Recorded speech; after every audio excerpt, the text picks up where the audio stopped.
Guys, like, comment, subscribe, share the video, especially if you love college football as much as I do. Before I get into this video, happy 4th of July. Shout out to America for winning the Revolutionary War by putting a beat down on the British, giving us our freedom to have the great country that we have today to where it is. Let's start that foundation. So thank y'all. Hope you guys rest in peace. And shout out to the military, to the U.S. Army, the Navy, anybody, the police, anybody that helps secure our freedom and keep our country the way it is. Okay?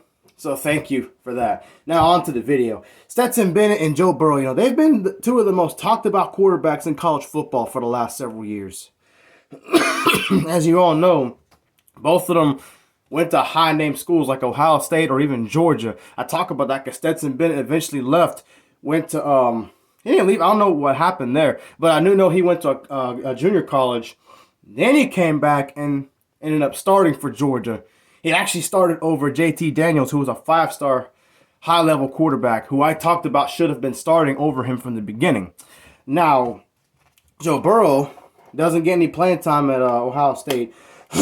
He ends up going to LSU, where he went on to win the PlayStation Fiesta Bowl in his first year. He did pretty good. He only lost to Florida and Alabama, and then they lost to Texas A&M in a basketball scoring game, 70-something apiece.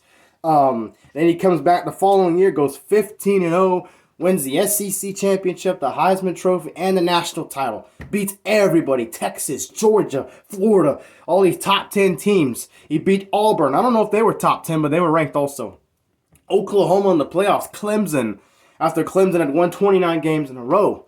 So he did everything perfectly. Now, on the other hand, Stetson Bennett went through a few bumps along the way.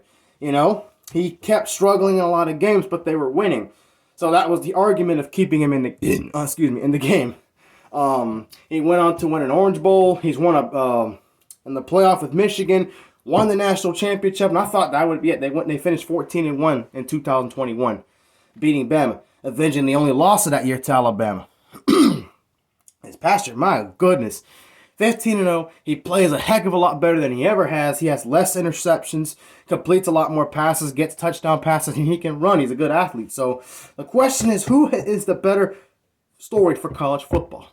I have to go with Stetson Bennett because of how he did it. Nobody wanted him. He was supposed to suck. I at one point said that he sucked. Nope. See, now Joe Burrow never really sucked at LSU, even in 2018. He was still able to complete a bunch of passes, get some big yardage, and manage the game. He was more of a game manager.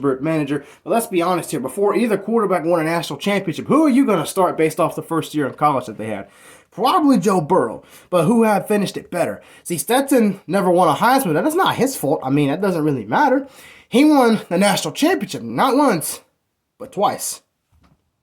And he also went 15-0 with his team. So what's the difference? You know what I mean? And he did it all for the same team. So, and the fact that he was such an underdog and so disrespected, he finished out on top and arguably had the better story. That's my opinion.